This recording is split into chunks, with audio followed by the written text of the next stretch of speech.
അഗളി ഗ്രാമപഞ്ചായത്തിൽ വലിയൊരു ട്വിസ്റ്റ് സംഭവിച്ചിരിക്കുകയാണ്. അവിടെ UDFന്റെ സ്ഥാനാർത്ഥിയായിരുന്ന മഞ്ജു, അതായത് അഗളി ഗ്രാമപഞ്ചായത്തിലെ 20-ാം വാർഡിൽ നിന്നും വിജയിച്ച UDFന്റെ സ്ഥാനാർത്ഥി ഇപ്പോൾ LDFന്റെ പഞ്ചായത്ത് പ്രസിഡന്റായി വിജയിച്ചിരിക്കുകയാണ്. ഈ അഗളിയിൽ എന്താണ് സംഭവിച്ചതെന്ന് മനസ്സിലാക്കുവാൻ അരുൺ ആലത്തൂരിനെ ബന്ധപ്പെടണം. അരുൺ, എന്തൊക്കെയാണ് ഈ നാട്ടിൽ സംഭവിക്കുന്നത്? ഇതാ 20-ാം വാർഡിൽ നിന്നും കോൺഗ്രസ് സ്ഥാനാർത്ഥിയായി വിജയിച്ച ഒരാൾ LDFന്റെ പഞ്ചായത്ത് പ്രസിഡന്റ് ആകുന്നു. ഇതെന്താണ് സംഭവിക്കുന്നത്?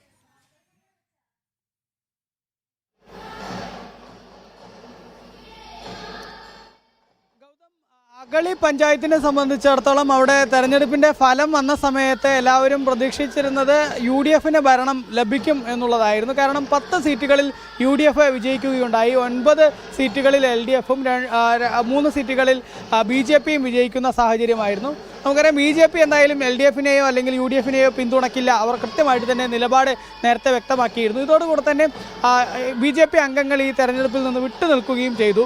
പിന്നീട് UDF തന്നെ അധികാരത്തിൽ വരുമെന്നുള്ളതാണ് എല്ലാവരും പ്രതീക്ഷിച്ചത്. പക്ഷേ UDFന്റെ ഒരു അംഗം കൃത്യമായി കൂറുമാറി LDFന്റെ പഞ്ചായത്ത് പ്രസിഡന്റായി മാറിയിരിക്കുകയാണ്. 20-ാം വാർഡ് ചിന്നപ്പറമ്പിൽ നിന്നുള്ള UDF അംഗമായ മഞ്ജു ആണ് കൂറുമാറിയത്.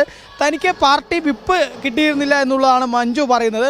കക്ഷി രാഷ്ട്രീയ ഭേദമില്ലാതെ വോട്ട് ലഭിച്ചു എന്നും മഞ്ജു പറയുന്നു. ഏതായാലും പ്രസിഡന്റ് തിരഞ്ഞെടുപ്പിൽ LDFന് 10 വോട്ടുകളും UDFന് 9 വോട്ടുകളുമാണ് അവിടെ ലഭിച്ചത് എന്നുള്ളതാണ്. ഏതായാലും UDF അവർ ഭരണം ഉറപ്പിച്ച ഒരു പഞ്ചായത്താണ് അഗളി പഞ്ചായത്ത്. അവിടെയാണ് UDFന്റെ തന്നെ അംഗം കൂറുമാറി LDFന്റെ പിന്തുണയിൽ ഇപ്പോൾ പഞ്ചായത്തിന്റെ പ്രസിഡന്റ് സ്ഥാനത്തേക്ക് എത്തിയിരിക്കുന്നത്. ഓക്കെ അരുൺ, ക്ലിയർ ആണ്. എന്തായാലും വലിയ ട്വിസ്റ്റ് തന്നെയാണ് ഈ അഗളി പഞ്ചായത്തിൽ സംഭവിച്ചിരിക്കുന്നത്. അവിടെ UDF സ്ഥാനാർത്ഥിയായി വിജയിച്ച മഞ്ജു ഇപ്പോൾ ഇതാ LDFന്റെ പഞ്ചായത്ത് പ്രസിഡന്റ് ആകുകയാണ്. ഇനി എന്തൊക്കെ ഈ നാട്ടിൽ കാണാൻ കിടക്കുന്നു ഈ തെരഞ്ഞെടുപ്പുമായി ബന്ധപ്പെട്ട് എന്ന് വേണം വിശേഷിപ്പിക്കാൻ.